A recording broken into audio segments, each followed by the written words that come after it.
speaker, Dr. Eddie Connor Jr. Please welcome Dr. Eddie.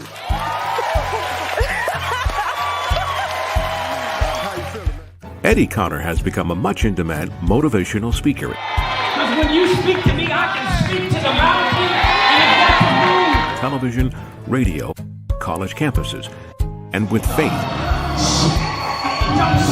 Use what you have to be empowered and to be inspired. Local author Eddie Connor's message to overcome obstacles and believe in yourself is something we all can associate with. And he's constantly giving back to the community.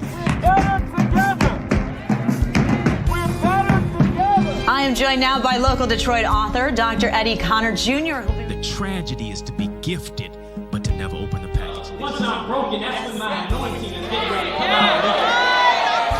That's when my gift is getting ready to flow.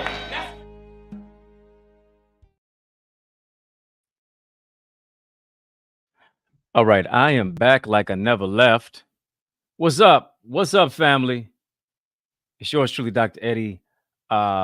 Listen, this mic was acting a little crazy. I'm glad we got the technology issues hammered out, worked out, whatever the case may be. I got the greatest producer on it, on the planet on it. So, you know, it's gonna always be all right. We gonna be all right. You know what? This mic I use is a Shure mic. Not Shure S, not an SURE, but SHURE. And they said Michael Jackson recorded Thriller on it, so it was acting like everything but a Thriller. But we got it. You are in the mix, not at 1, not 2, not 3, not 4, not 5, but 6. Yeah, we are in the mix at 6 p.m.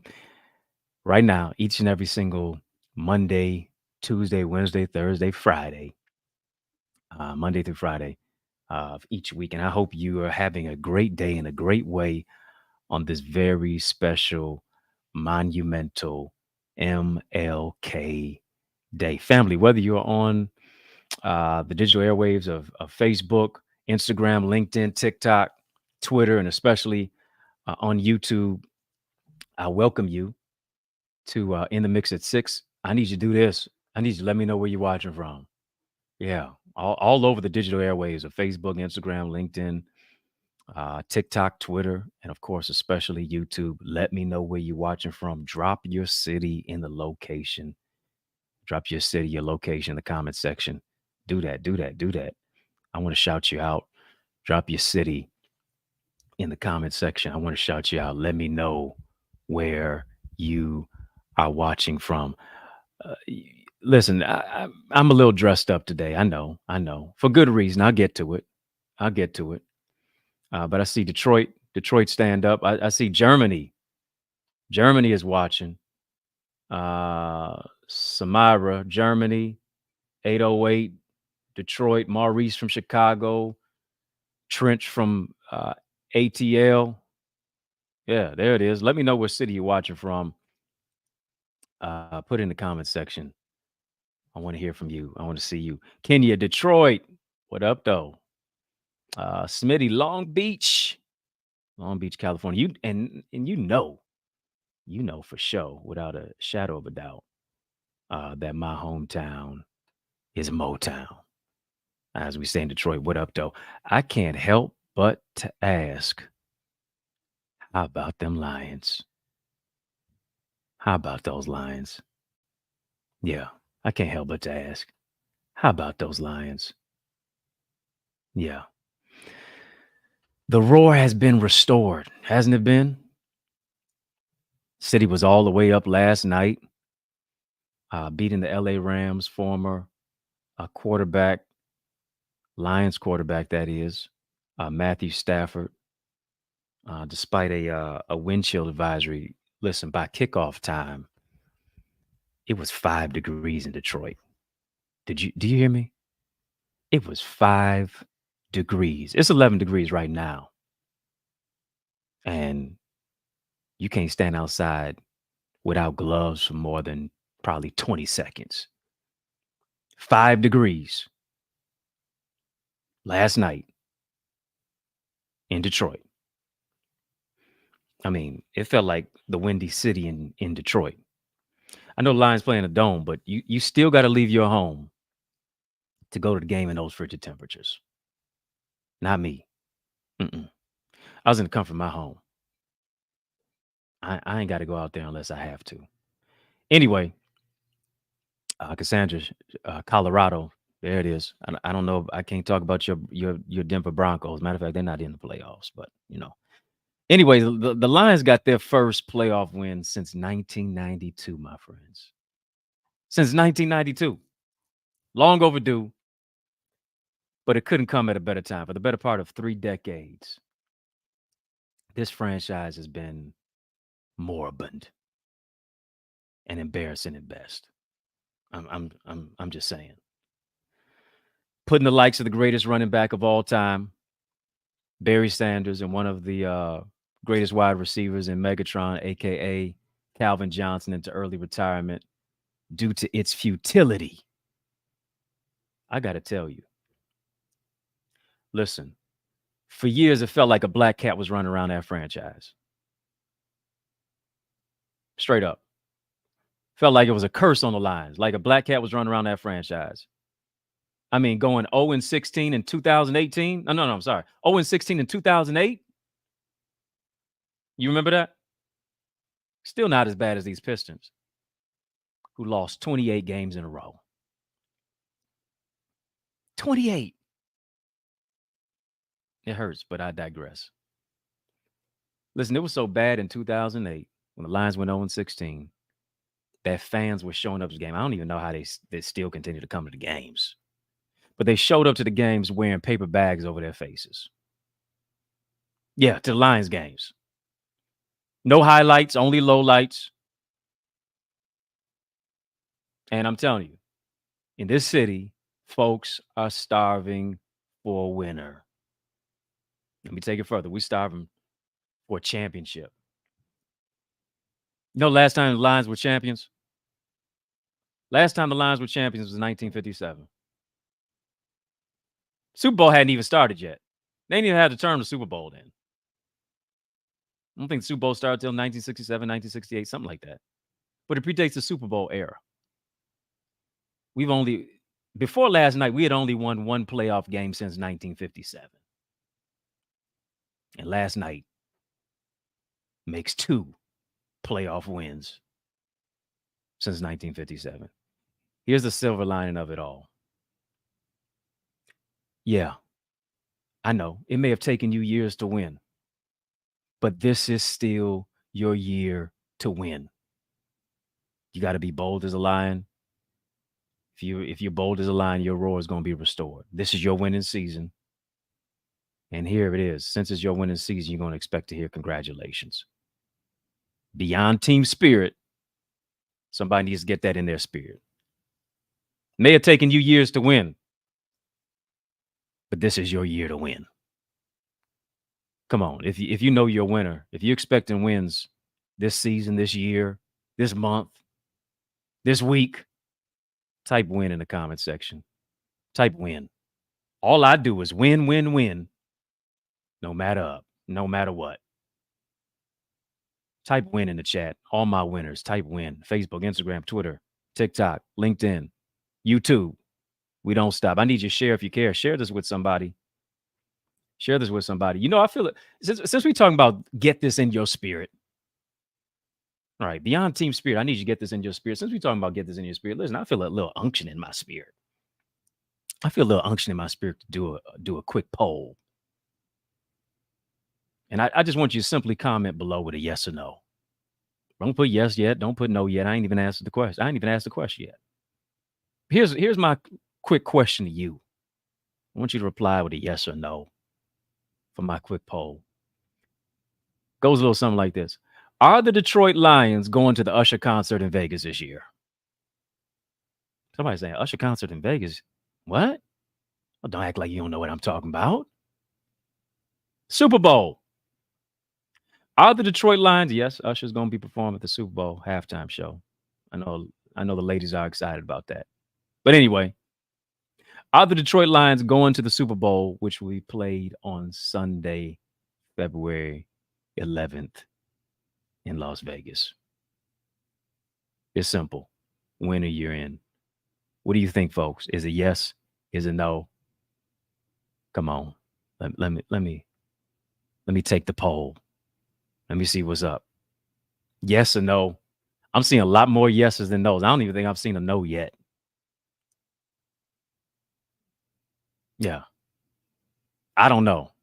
I can't say yes or no yet. All I can say is it remains to be seen. Still a lot more work to do. But I digress. Just had to get it off my chest. First playoff win in 32 years. How could you ignore it? You got to talk about it. By the way, you're tuning in. Know that your timeline could be someone's lifeline. You're tuning into the Mix at 6. The timeline could be someone's lifeline. So this is what I need you to do. I need you to do me a favor. I need you to invite somebody in. Share if you care. Be sure to like. Be sure to comment. Be sure to share. Be sure to subscribe. Look at we got the poll results. Look at that. 66% say yes, the Lions are going to the Super Bowl. 33% say no. I'd love to know, of the 66%, how many from Detroit? I probably a lot. Probably a lot of the 66. But be sure to like. I want you to comment, share, subscribe on the YouTube side of my channel, especially youtube.com/EddieConnor. Just put my name in, EddieConnor. Click the notification bell. Yes, click the notification bell to get all of my new content immediately when it drops. Be sure to pick up a copy of my latest book. It's called Identity: Keys to Discover Your Uniqueness and Unlock Your Greatness. It's on Amazon. You can even get a signed copy on my website, which is EddieConnor.com/shop. And not just that book, there's a plethora of other books as well that are there that speak life into your life.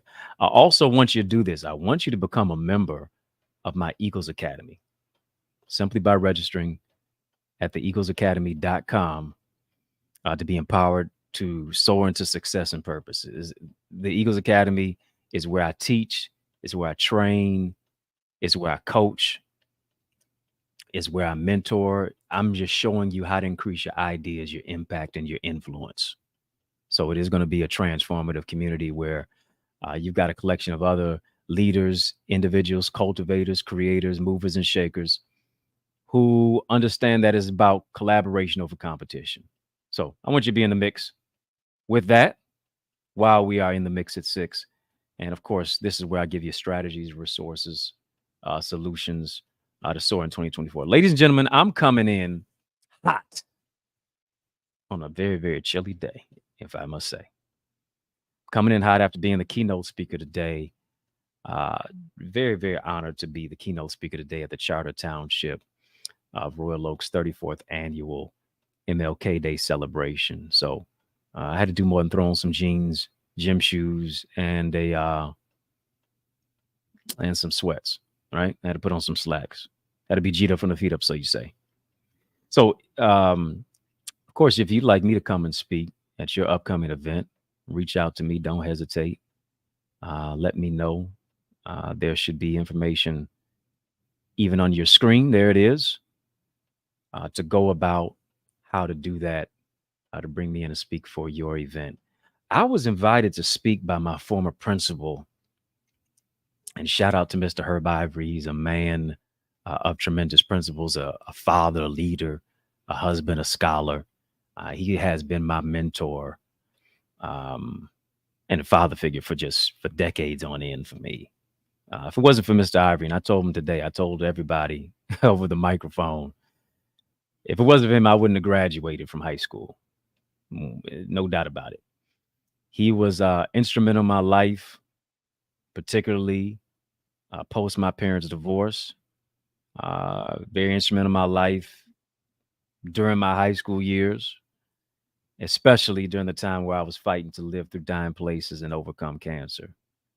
I mean, I was depressed. I had lost hope. I felt like giving up as a teenager. He came to visit me in the hospital during those tough times. And those tough times were chemotherapy. Those tough times were losing my hair, my self-confidence, my self-esteem. Those tough times were radiation and all those other ancillary aspects that were just tremendously difficult to endure. He didn't have to do that.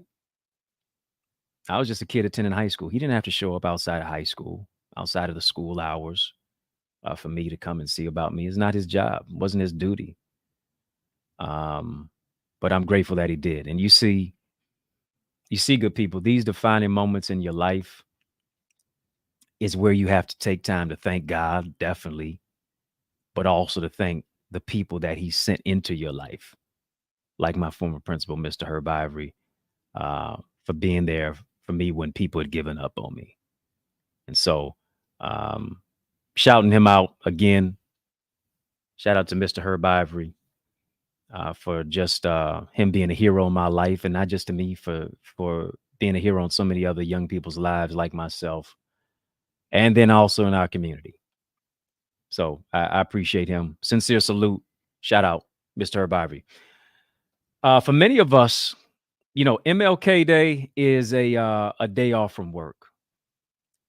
It's a day off due to the national holiday, but it's still a day on for service as we work together, as we work and strive to build the beloved community. Maybe you didn't realize this, but the MLK holiday, and how can you not talk about it on a day like today? The MLK holiday was signed into law in 1983. It was first observed 3 years later on January 20th of 1986. And here's the interesting part of Martin Luther King Jr. holiday. Here's the interesting part about MLK Day. Did you realize that MLK Day wasn't officially observed in all 50 states until the year 2000? Did you realize that? MLK Day was not observed in all 50 states until the year 2000. Just 24 years ago, people started recognizing it. Sadly, it's sad. Yeah, it's sad. But here's the thing, I'm not surprised. With all the bigotry, with all the racial vitriol going on in these yet to be United States of America, these divided states of America, I'm not surprised at all.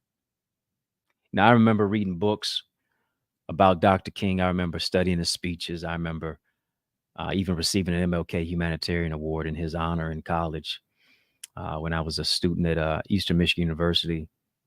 And I was always just enamored by his compelling cadence, his charisma, his love, his compassion for the community. Always deeply moved me ever since I was a kid. And so on a day like today, what I want to talk about is the life, the legacy, and the leadership of Dr. King. I want to talk about something that I've titled it as A Dreamer's Nightmare. That's what I want to talk about tonight. A dreamer's nightmare. And I want to look at chaos, community, and the legacy of Dr. Martin Luther King Jr. I know this is a beeline from generally my regular content of what I share about, but it's always interwoven in people like himself. Got to talk about this. Yes, beyond, because when you talk about relationships, which I have done and continue to do, can't forget about the relationship with your brother and sister. You can't just talk about your vertical relationship with God, but ignore your horizontal relationship with your brothers and sisters, those who look like you and those who do not look like you. Right? When you think about Dr. King, he was a brilliant man of his time. Dr. King was born to change the time. If you don't realize it, Dr. King was born in Atlanta, Georgia. He was 15 years old. Get this. He was 15 years of age when he graduated from high school. What were you doing when you was 15? I was not walking across no graduation stage at 15. Much as you may think I'm brilliant, much as you may think I'm a genius, I appreciate that. But nah, I wouldn't walk across no stage at 15. Not only did he walk across the stage at 15, he graduated from college, Morehouse College, at the age of 19. Earned his PhD at the age of 26. And then the same year that he earned his PhD, he leads the Montgomery bus boycott, Montgomery, Alabama, helping to end segregation on a city bus that a Saint Sister soldier by the name of Rosa Parks refused to sit in the back of the bus and give up her seat to a white passenger. Graduating from high school at 15. Getting your degree from college at the age of 19. Getting your PhD by the age of 26. Clearly, as you can see, his life was on a fast track, right? His life was accelerated to achieve and engage the community quickly simply because, whether he realized it or not, as a matter of fact, he did realize it. He said he didn't believe he was going to see the age of 40, and Dr. King was killed at the age of 39. Think about this. Dr. King in his final days, he asked a powerful, poignant, and really powerful question. And he did this in his book, How Do We Get Here? How do we get from here? Where do we go from here, rather, I should say. Talked about chaos and community. Think about this. If we were to turn the hands of time back to 1968, I was not thought of. I don't know how many people were born or alive who are watching in 1968. But if we return the hands of time back in 1968, we would find ourselves and find our nation at the height of the civil rights movement, embroiled in the Vietnam War. And what Dr. King does is he finds himself in a precarious position now. He's got to decide. There's a fork in the road. Should I stay silent, or should I speak out about the fierce brutality of what's going on in Vietnam? And so what he decided to do, as Dr. King has said many, many times, if we have heard, if you don't stand for something, you'll fall for anything.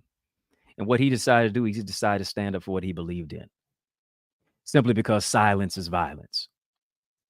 Silence is betrayal. And so he decided to stand up. He decided to speak out. There's a story that goes towards the end of Dr. King's life. He's in a meeting with Harry Belafonte, who was a noted singer, social activist. They're sitting in a room. King is noticeably quiet. King is noticeably deep in thought. And Harry can see that the pressures of the civil rights movement had just mounted on Dr. King.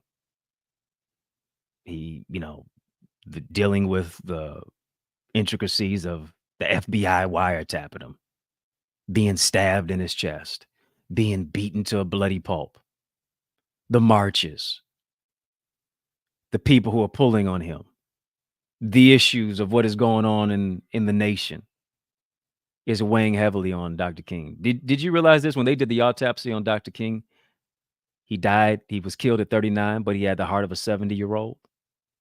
Isn't it interesting? Rachel G., I'm sure you know better than I do. Right? He was a champion dreamer, but he's probed like a villain by the FBI. King sits straight in his seat, doesn't even look at Harry Belafonte. And all of a sudden, Dr. King gets in his southern drawl. Y'all know how he sounds. Dr. King gets in his southern drawl. He straightens up himself in his seat. He bellows in his iconic Southern Baptist drawl, and he says, "Harry, this work that we do is like running into a burning building." Y'all know how Dr. King talks. Dr. King would talk in that low, melodic, poetic vibrato on the steps of Lincoln Memorial for the March on Washington in 1963. I'm sorry, August 28th, 1963. And he'd say, "I am happy to join with you today." Y'all know how you sound. "In what will go down as the greatest demonstration for freedom in the history of our nation." That's Dr. King for you. That's Dr. King. Right? That's the King. If we had on the movie Coming to America, we say that's Martin Luther King. I'm not like you ain't never seen Coming to America. But Dr. King said to Harry Belafonte, "This work that we do is like running into a burning building. Look around you. Think about this. Look around you. Our cities, our society is on fire. When you seek to put out one fire on one side, it's a multiplicity of other fires that ensue. And so many times what we have done is we have become so removed from those that are in need of our help. We're desensitized to it. You turn on the news, you desensitize to the issue. Somebody gets killed on the east side, the west side, north side, the south side. You just shrug it off and you just flip the channel. Turn the volume up or down. Don't even feel the pulse of the pain of the people who are crying, expressing their discontent. Right? People's lives are being swallowed up by the fires of poverty, inadequate education, dilapidated housing. You got crime, you got violence, you got illiteracy, you got incarceration, you have stagnation. And what we must ask ourselves is, what can we do to join forces together, regardless of racial identity, regardless of background, regardless of beliefs, to help those who are bound by the manacles of oppression in society? What Dr. King did is this. He expressed that life's most persistent and urgent question is this: what are you doing for others? Notice not what you're doing for yourself. How are you padding your pocketbook or your purse? Are you pulling up to the scene with your ceiling missing? How many followers do you have on your social media? But something inside of us should burn with a deep compassion for people, to where we care for the least, the last, the lost, the left out, the overlooked, the underserved, and the underrepresented. That's what it should boil down to, right? It ought to do this. It ought to cause us to catch on fire with a fierce urgency to create change. I told you, it was Dr. Miles Monroe was talking prior to his death, and I was in a session, a mentoring session with him, and he said this: every problem is a business. You ought to look through your community, drive through your community, drive through your town, drive through your city, and see what are the problems and the issues that I can solve. Why? Simply because you were created to be a solution to somebody's problem. Let me take it a step further. An African proverb suggests this. I need you to understand this. The two most important dates in your life, or get this: number one, the day that you were born, but secondly, the day you realize why you were born. Do you understand your why? Do you know your why? What is your particular why for living? We got to understand this, folks. We got to do more than exist. We have to live with purpose, on purpose, for purpose. Why is that? Simply because we have a dynamic and destined purpose. Think about this. I want you to understand this. Think about this. Towards the end of Dr. King's life, Dr. King was not viewed as some patriot or some protector. In many cases, Dr. King was seen as a pariah and a predator. I need you to understand this. It's only in the last 30 years in America.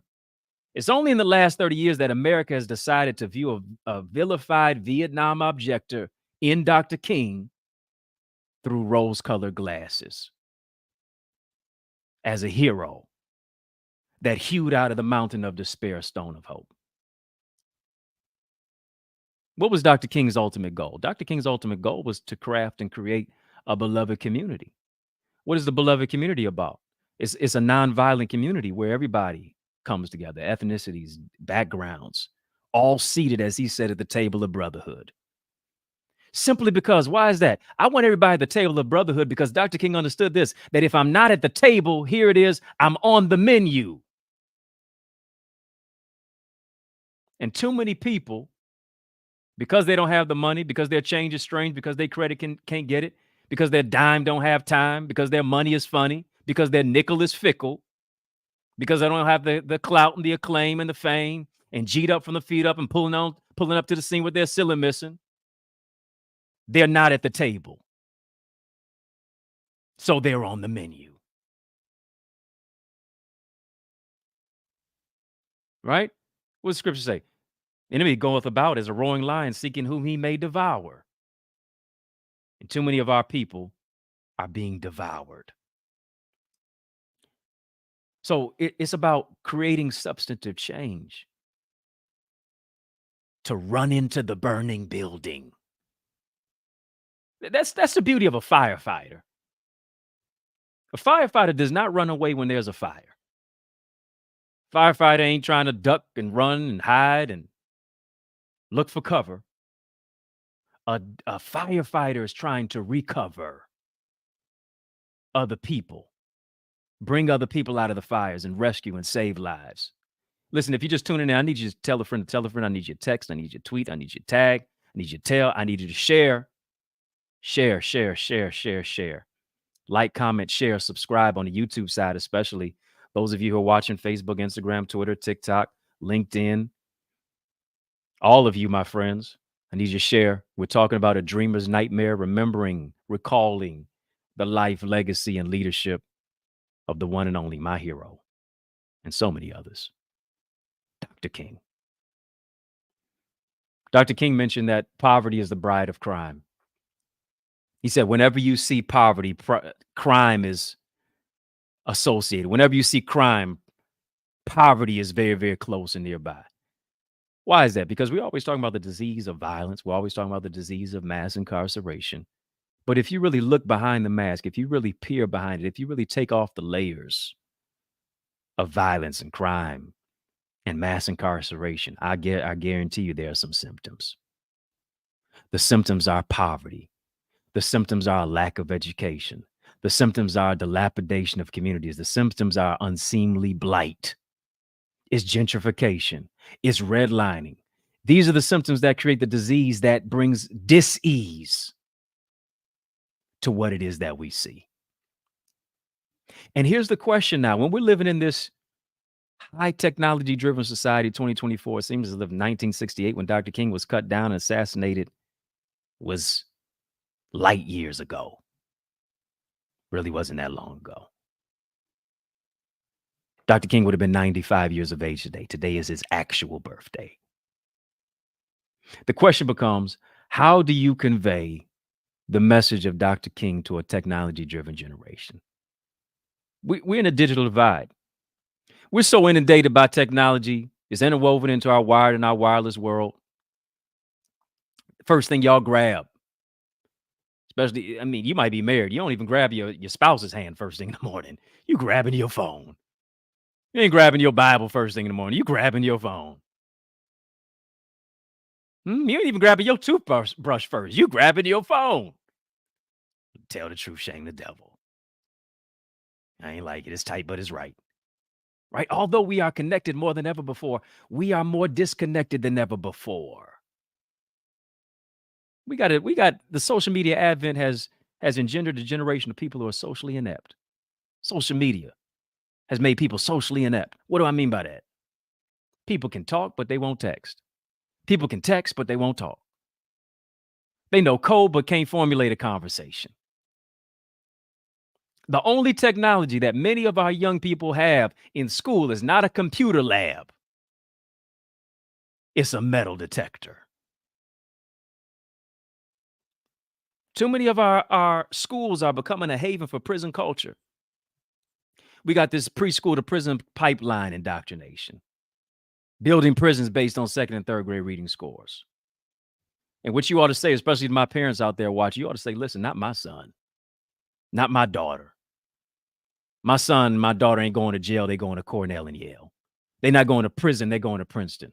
They're not going to do 4 years in a prison house. They're going to do 4 years at Spelman and Morehouse. They're not doing 4 years in a correctional facility. They're doing 4 years at college or a university. That's how I'm changing the trajectory. They're going to birth their God-ordained purpose, right? Because they have a gift on the inside of them. The tragedy is to be gifted, but to never open the package. The tragedy is to be gifted, but to not only never open the package, never to use what's in your package. You package with purpose, promise, possibility, and potential. Do you realize this? Dr. King never had an email address. Yes. Never had a cell phone. No, they ain't had no cell phones back in the 60s. Never had social media. No. Didn't have an Instagram, didn't have a Facebook page, didn't have a Snapchat, didn't have a Twitter, didn't have a TikTok. Didn't even have a fax machine. Didn't have access to all the technological amenities that we have today. However, he and many others still mobilized the movement simply because they mobilized the movement with the power of their mind. Do you know that it was 250,000 people at the March on Washington in 1963 without any social media? Hello, somebody. If they did much with little, how much more can we do with what we have? If they did much with little, what's stopping us with doing much with the much more that we have? You got to ask yourself, what resources will I use to mobilize the masses? And it maybe ain't even no masses. It's just a few folks in your community. Few folks in your neighborhood gonna do something good. Come on. Come on. Listen, on this King holiday, I just need you just to drop a crown. Drop a crown. Drop a crown. Drop a crown if you ain't gonna let nothing bring you down. Drop a crown if you're gonna wipe your frown. Drop a crown if you ain't gonna let nothing pull you down. Drop a crown. Every king, every queen, drop a crown. There's a king inside of you. There's a king inside of you. Drop a queen. Drop a crown, queen. Drop a crown, king. Listen, don't do yourself a disservice today. Don't do yourself a disservice. Don't allow people to freeze Dr. King's image to an episodic moment of just August 28th, 1963 for the March on Washington. Dr. King did more than one speech. Dr. King's speech is not just boiled down to an I have a dream moment. Dr. King was more than a docile dreamer. I need you to understand this today. Dr. King was a doer. He was a freedom fighter. The sad indictment is that we got a generation of young people who know more about Dr. Dre than they do about Dr. King. They know more about Megan Thee Stallion than they do Madam C.J. Walker. They know more about, here it is, Sexy Red than they do Sojourner Truth.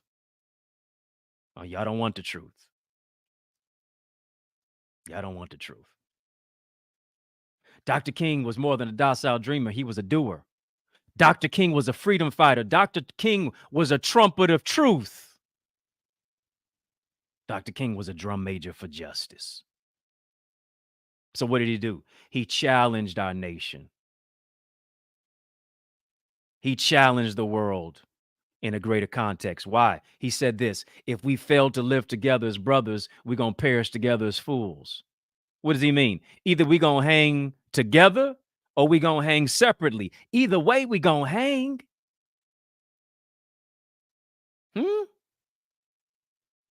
When you stand up for something, you always become a target.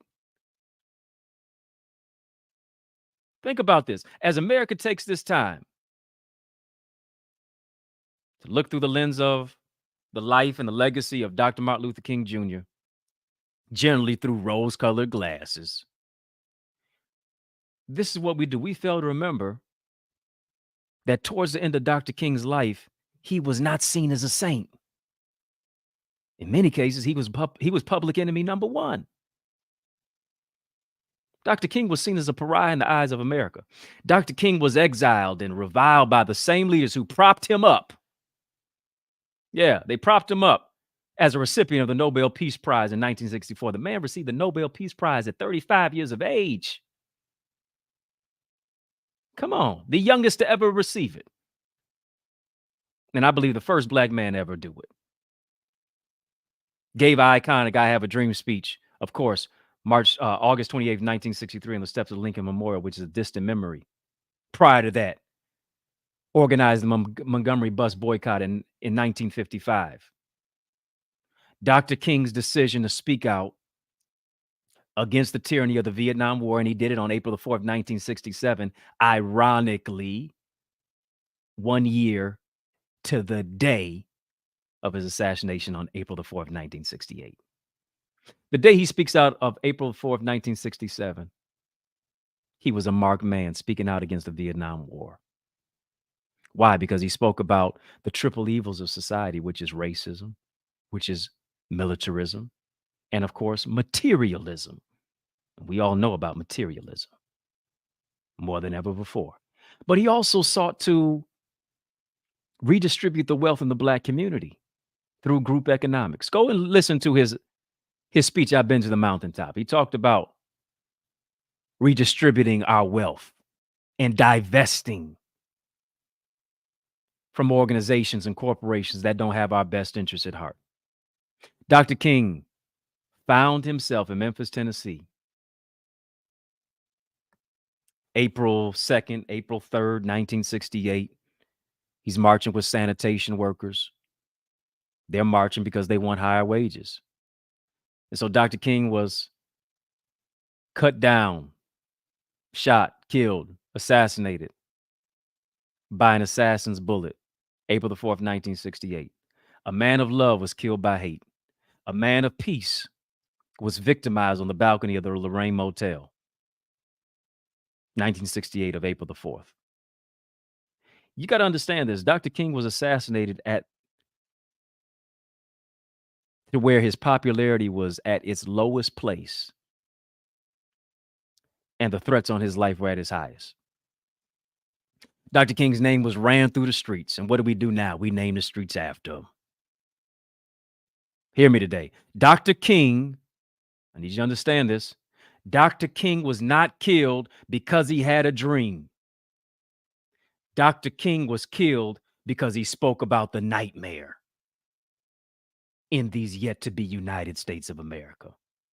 Dr. King wasn't killed because he had no dream. Dr. King was killed because he woke up out of the dream and said, this is the nightmare reality of what is going on in these yet to be United States, these divided states of America. Yeah, Dr. King spoke about the dream, but he also mentioned the fact that, listen, we can never be satisfied as long as a Negro is the victim of police brutality. They don't talk about that in the I Have a Dream speech. How can we purport to be the richest nation in the planet, in the world, and not take care of our own people? Right? If you want to eliminate crime, eliminate poverty. And this is what we don't do. We don't live in the United States of amnesia. And since we don't live in the United States of amnesia, we can't fail to remember. We can't forget the sacrifice of Dr. King, and not just Dr. King, but also the freedom fighters, those who are nameless, those quote unquote faceless individuals where we now enjoy the fruits of their labor.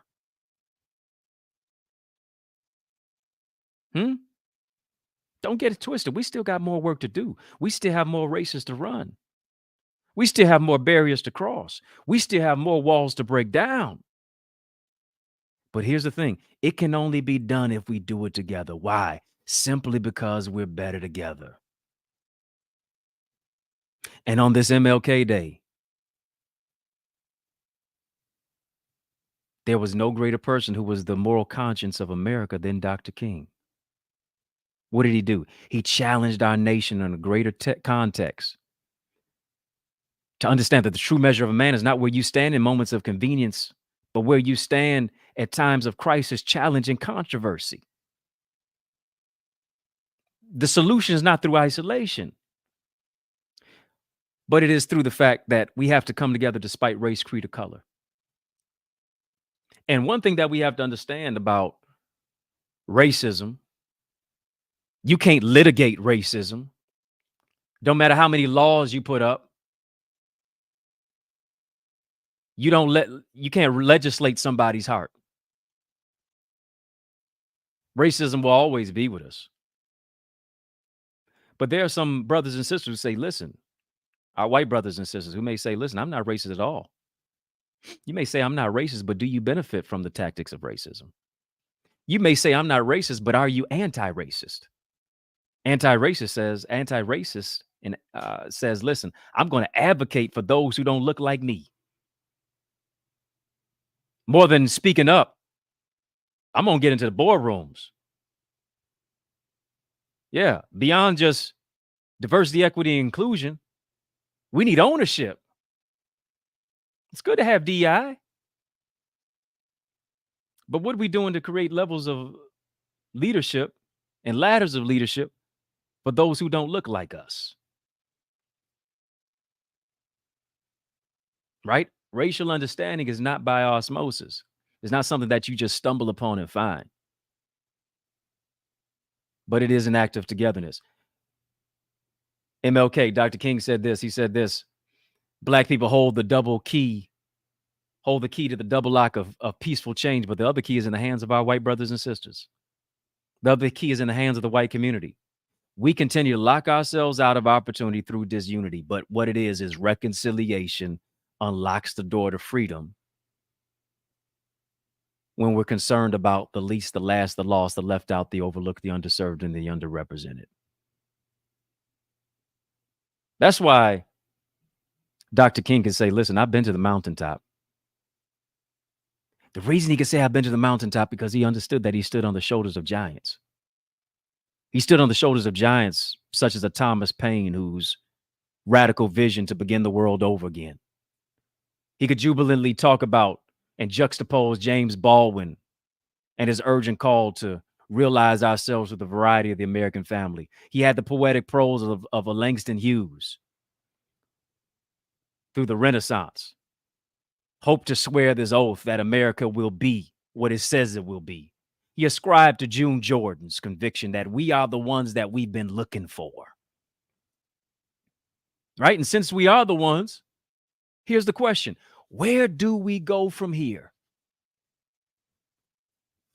Right? Because here's what we got to realize. We have the power to transform a reluctant nation into self-determination, ultimately action. That's what we have the power to do. We have the power to regulate all of that. If we stand up, if we speak out, if we don't have our back bent, if we have our mind right, if we learn to understand that we got to delete the letter T from the word can't and turn to what we can do, to where we have to put an apostrophe between the I and the M and impossible and see it as I'm possible, to where we have to begin to launch out in our business and create some substantive change and hope for our children, for our children's children, to where we maximize the moment. Say I'm going to be more than a dreamer. I'm going to be a doer. I'm going to be a doer. I'm going to be a builder. I'm going to be a cultivator. I'm going to be an innovator. I'm going to be somebody who takes action with my life.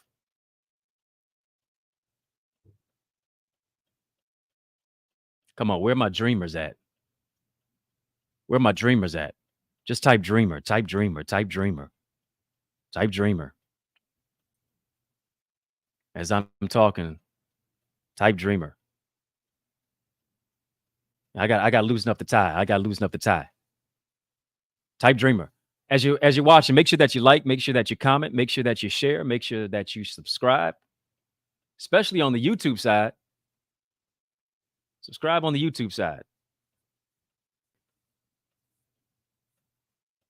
Here's something I want to leave you with as I'm talking on MLK Day. Here's something that I want you to consider. Has the promise and the dream of Dr. King evolved into a frustrating nightmare? Has the dream been deferred and denied? And I hope you have a spirit to say emphatically no. Why are we saying no? We're saying no because we are the leaders that we've been looking for. Yeah, they killed the dreamer, but today the dream has been resurrected through you. The only thing that's going to keep the fires of revolution burning is the ever-present flame of hope. No dream can live on steam. It's got to be ignited by a flame. And that flame is love. That flame is hope. That flame is truth. That flame is togetherness. As I said before, Dr. King was more than a dreamer. He was a doer. So what is that telling us? That means we got to do something with the gift that we have. You got to do something with your talents. You got to do something with your education. You got to do something with your community. You got to do something good in your hood. What will you do with your dream? Why did I tell you to type dreamer? I need you to understand this. A dream without a plan is nothing but a wish. Hope is not a strategy. Hope without strategy is nothing but a hallucination. And here's the question. What will you do to empower not just the next generation, but the now generation? Why is that? Because scripture reminds us, for to whom much is given, much is required. I want you to look at this. Look at all the gifts. Look at all the talents. Look at all the treasure that you have that's on the inside of you. Are you putting it in motion? Are you making it move to another degree? Are you taking it from potential to kinetic? The reason I ask you that is because America will be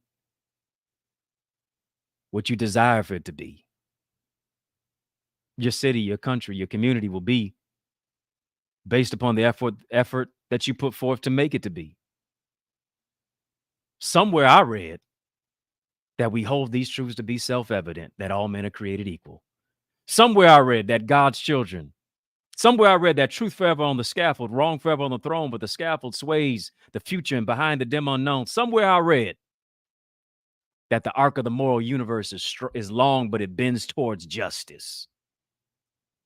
Somewhere I read truth crushed to the earth shall rise again. What you got to do is you got to rise. Come on, type rise today. Type rise in the comment section. LinkedIn, rise. Twitter, rise. TikTok, rise. Facebook, rise. YouTube, rise. Instagram, rise. Rise and straighten up your back. Why? You know you're going somewhere when your back is straight. Because like Dr. King said, no man can ride your back unless it's bent.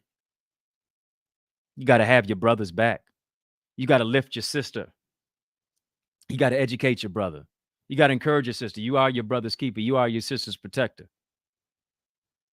Right? Like they say in communities where many of you and I come from, we all we got.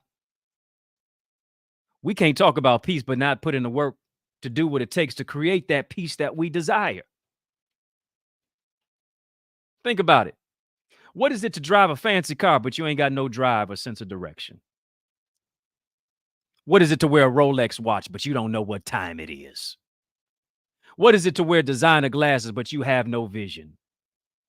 Simply because if you have sight but no vision, you still blind. The late, great Julian Bond of the NAACP, chairman of the NAACP, reminded us that good things don't come to those who wait. They only come to those who agitate. Yeah, good things don't come to those who wait. They come to those who agitate. What are you doing to agitate the system? Are you mad enough to make a difference? Why? Because the alarm clock is going off and many of us are sleeping through a revolution. You sleep. You comatose. You knocked out. You talking about stay woke, but you still sleep. Got to wake up and occupy the schools. You got to wake up and occupy the campus. You got to wake up and occupy the religious institutions. You got to wake up and occupy city government. You got to wake up and occupy your hood. You got to wake up and demand better and safer schools. You got to demand cleaner neighborhoods. You got to demand that unity is in your community. You got to demand that change starts with you. Change begins on the inside before you ever experience it on the outside. You got to dream and keep on dreaming, even when people want your dream to be a nightmare. And so today, as we honor the life, the legacy, the leadership, the lineage of my hero and of many of our heroes, the one and only Dr. Martin Luther King, Reverend Dr. Martin Luther King Jr., it ought to wake something on the inside of us that's beyond more than just 24 hours. But it really becomes our anthem for 2024. As we seize our 24 hours each and every single day. What am I doing to make a difference for somebody else? Like my grandmother and grandfather used to say and used to sing, God rest their souls, if I can help somebody as I travel along, if I can cheer somebody with a word or song, if I can show somebody who's traveling wrong, then my living shall not be in vain. Ladies and gentlemen, my dear brothers and sisters, let's pledge allegiance to progress. Let's realize that challenges create champions. And let's be more than just dreamers. Let's be doers. Come on. Every queen dropped the word doer. Every king dropped the word doer. I'm more than just a dreamer, but I'm a doer. I'm doing what it takes to make a difference. I'm doing what it takes to carry on the legacy of my forefathers and my foremothers and my forerunners. I'm doing what it takes to carry on the legacy and the leadership of a Martin, of a Malcolm, of a Medgar, of a Fannie Lou Hamer, of a Dorothy Height. I'm getting ready to take it to new heights. Like Michelle Obama said, when they go low, you ought to go high. I'm demanding RESPECT like a super singer soul sister by the name of Aretha Franklin. I'm picking up the baton and running my race like a Jesse Owens. I'm hitting a home run and breaking barriers like a Jackie Robinson. I'm knocking out of pressure like a Muhammad Ali. I'm deciding to break barriers like a Frederick Douglass, like a Sojourner Truth, like a Madam C.J. Walker, like a Barbara Jordan. Because you're not just a dreamer, you're a doer. And that's what's all about. Hope you got something from today. Hope you're motivated to roll up your sleeves. And not just motivated, but determined to roll up your sleeves and do what it takes to make a difference.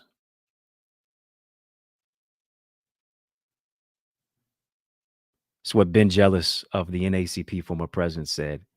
Everything we fought for, we gained. But everything that we took for granted, we lost. Don't take your voting rights for granted. Don't take the opportunity to seize the moment for granted. Don't take that you don't have to drink at a white-colored fountain for granted. Don't take for granted that you can sit on the front of any bus, but you decided to go to the back for granted. Don't take the fact that you have an opportunity to use the amenities in life that many people do not have rights, privileges, or afforded the opportunities for granted. Somebody fought so that you could enjoy the fruit of their labor. And it's only right that we don't turn a blind eye to it, but we come together to lead, to succeed, to create, and to make a difference. Yeah. As Black History comes up next month. Yeah, we got to do more than just celebrate Black history. We got to make Black history.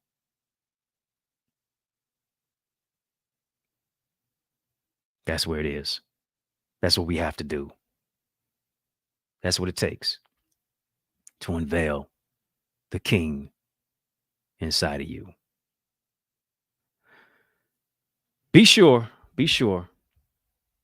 my good people, be sure to pick up a copy of my latest book, Identity, Keys to Discover Your Uniqueness and Unlock Your Greatness, on Amazon.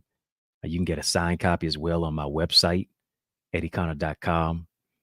I've got some other books that I feel speak even to the day and age that we're living in, especially this particular day. My Brother's Keeper is a great book that I've written that literally gives answers, solutions to what we're facing pragmatically, even racially, and just in this country. And then, of course, another one real recently that I wrote called "A Mayor I Can't Breathe: Red, White, Blue, Black Lives and Unmasking Race in America."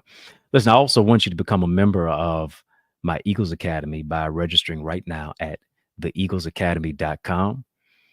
And you say, well, what is the Eagles Academy about? I'm so glad that you asked. The Eagles Academy is an online community where we're just designed to empower you to soar into success and purpose.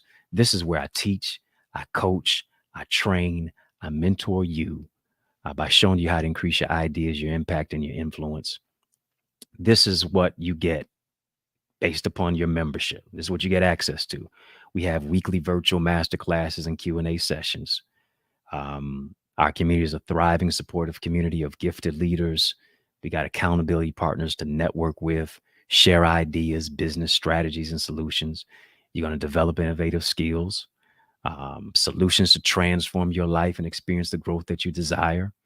There's 24/7 access to all of my masterclasses, hundreds of masterclasses, courses, sessions, teachings, trainings, specialized coaching, mentoring, teaching, training each and every single week in our live sessions.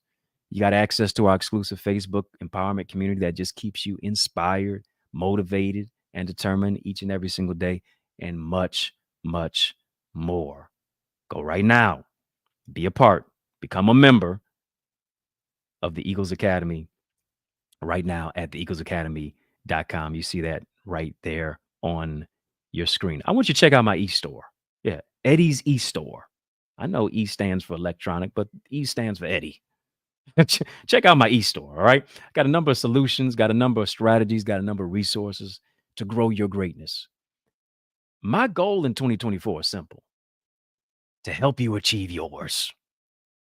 Yeah, that's what my goal is in 2024. My goal in 2024 is simply to help you achieve yours. So how do I do that? I want you to download my free ebook.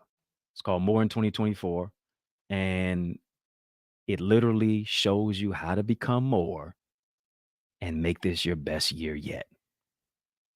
theeaglesacademy.com/store. Download my free ebook. No hook, no crook, no strings attached. Just download it. Tap the button. It'll come right to your phone or your computer. All of my authors out there, you want to get your hands on the bestseller book blueprint. I'm telling you right now. People have asked me for years, literally all over the world, what's your blueprint to write books? How do you write books so quickly? How do you make them go number one each and every single time? I've written 16 books, so I know a thing or two about a thing or two. Don't you think so? I know so. Right? So I'm finally showing you how to do it. I'm giving you my whole blueprint, my step-by-step strategy in this manual is what I'm giving you, step-by-step directions on how to take your manuscript to the marketplace, how to build a best-selling book. I'm showing you how to write your book, how to increase sales, how to become an industry authority as an author. And these are the same strategies that I've used to write 16 best-selling books, generate thousands of book sales all around the world, speak on international platforms. You can download it. It's an 81 plus page document that I'm walking you step-by-step strategies on how to take your manuscript to the marketplace, increase your sales, become an industry authority as an author. Don't you want it? I know you do. This is what I need you to do. Go to accessidentity.org/author.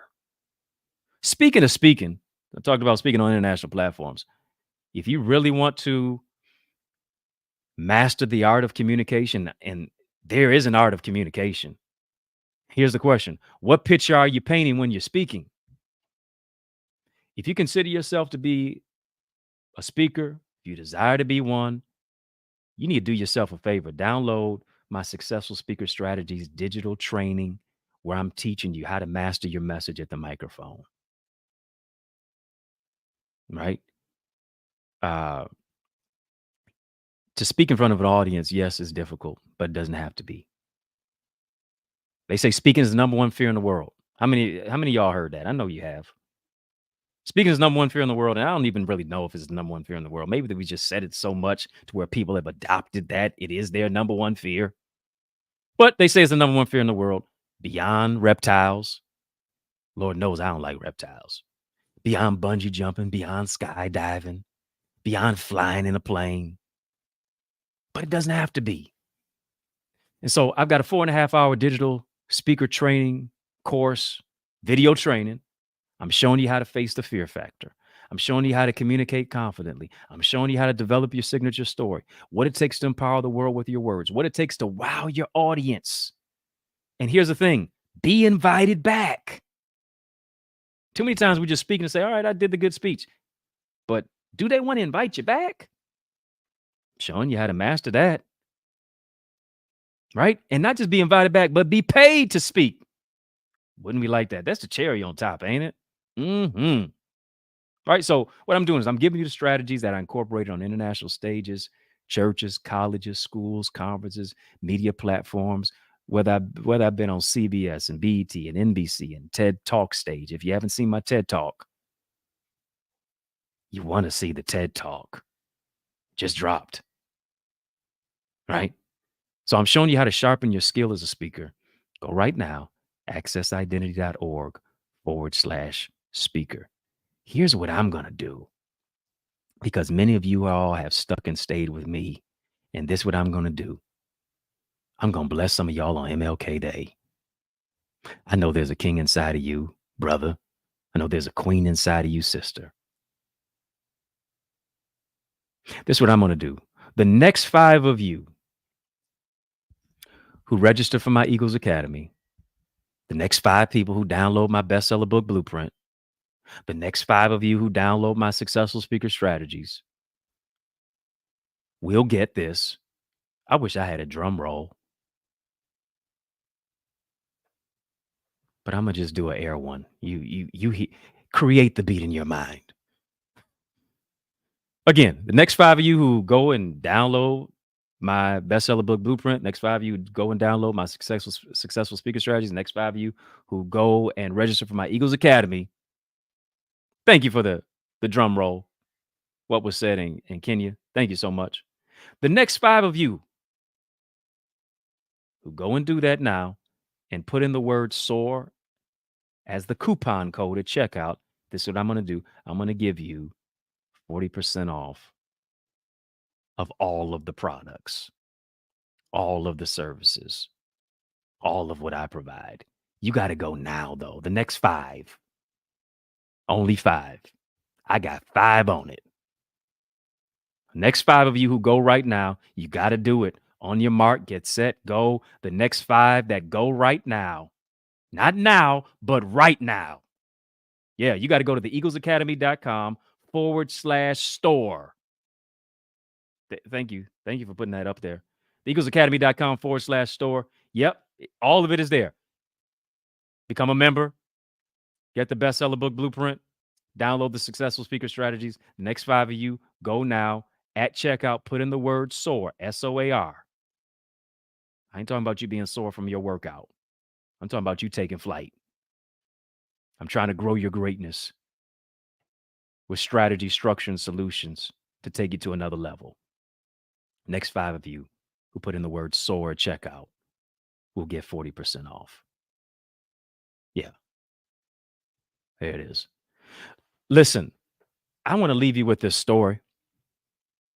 Yeah, I want to leave you with this story. I want you to go right now. The next 5 of you may not be able to hear because you already going to the website. Cool. I get it. Listen to the playback. Again, next 5 people, Eagles Academy, bestseller book blueprint, successful speaker strategies, theeaglesacademy.com/store. Put in the word SOAR at checkout. Get 40% off. There's a story that I don't think many people know about Dr. King and his lovely wife, the late, great Coretta Scott King.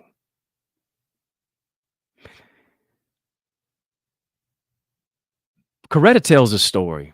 I think it's around 1971. It's about 3 years after the assassination of MLK. For those of you asking, what is the website, especially on Instagram, it is pinned right there. It is pinned right there to the page. 1971 or so, Coretta's being interviewed, and she's talking about how her and Dr. King came to be a couple. And she mentions that Dr. King was really, really enamored with her. I mean, he was head over heels for Coretta. And here's the thing, she wasn't initially interested. She wasn't interested in MLK. No. She was not. Originally, she wasn't really that interested. And she said that he was a little bit shorter than what she desired. True story. MLK stood about 5 feet 5 inches tall. Just when he spoke, he sounded like he was a giant.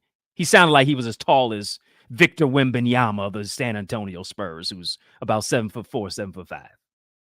But Dr. King was 5'5". All right, so Coretta's telling this story about how her and Martin came to be. Said Dr. King wooed her, and of course, how could he not woo her?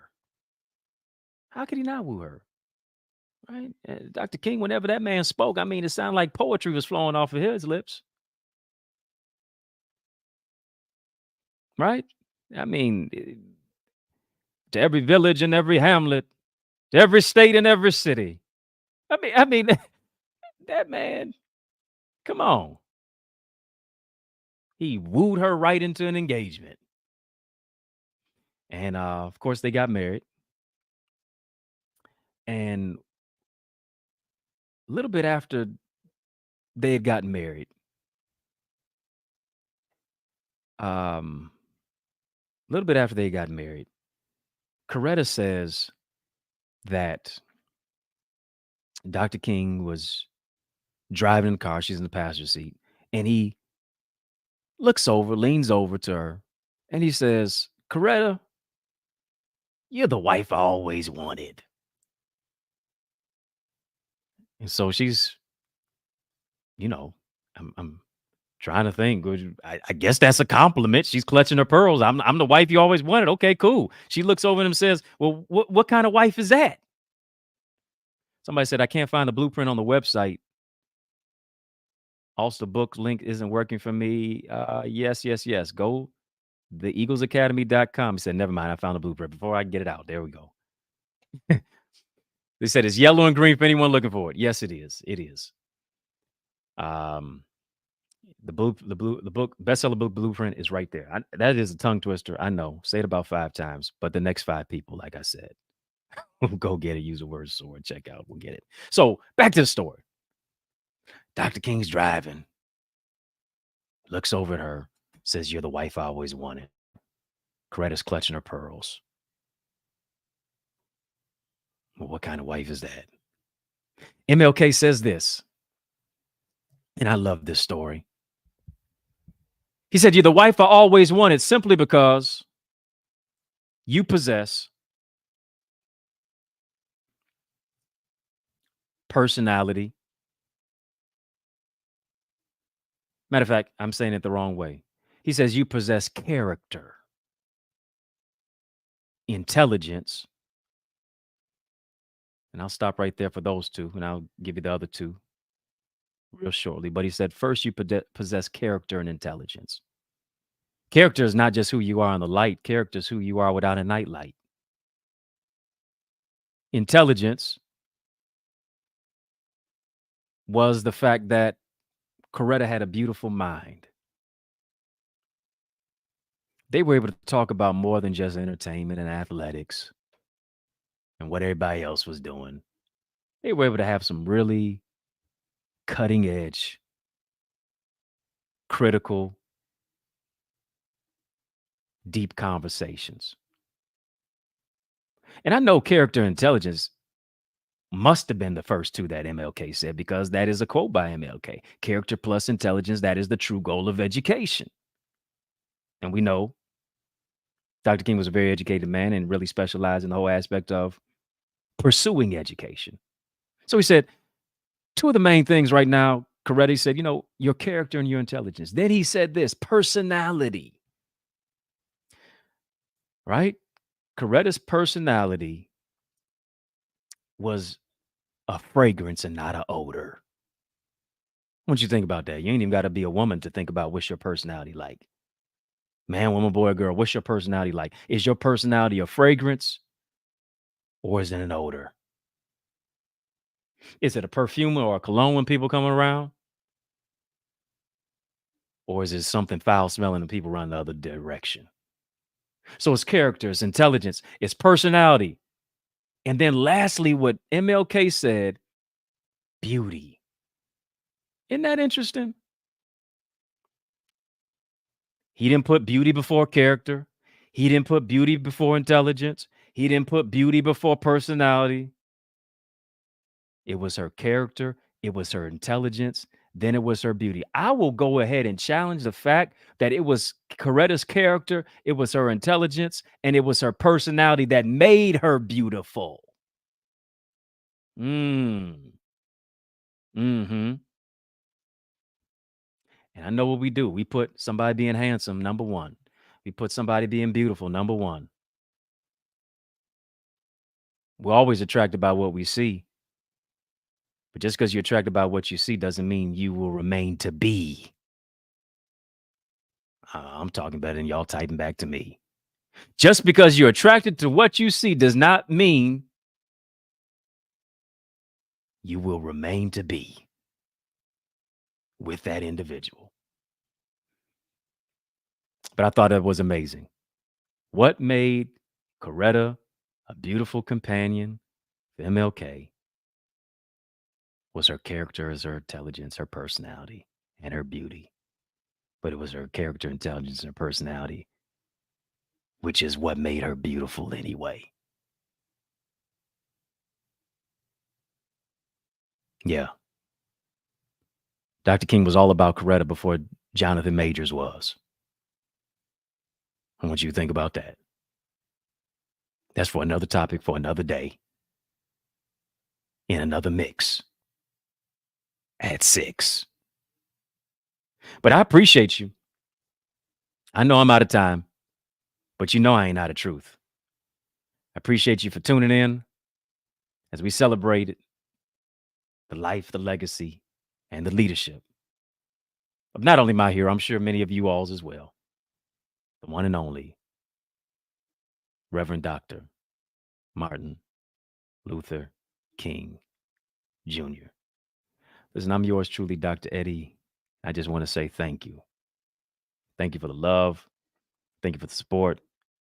Thank you for joining me in the mix at 6. And we do this in the mix at 6 daily, Monday through Friday. I think I've given you enough content for the rest of the week. But have no fear. I'll be back again tomorrow. All right. Monday through Friday at 6 p.m. Eastern Standard Time on the digital airwaves of, yes, Facebook, Instagram. Can't forget about LinkedIn, TikTok, Twitter, and of course, YouTube. I want you to make sure that you head over to the YouTube side, like, comment, share, subscribe to my channel. Put some respect on my name.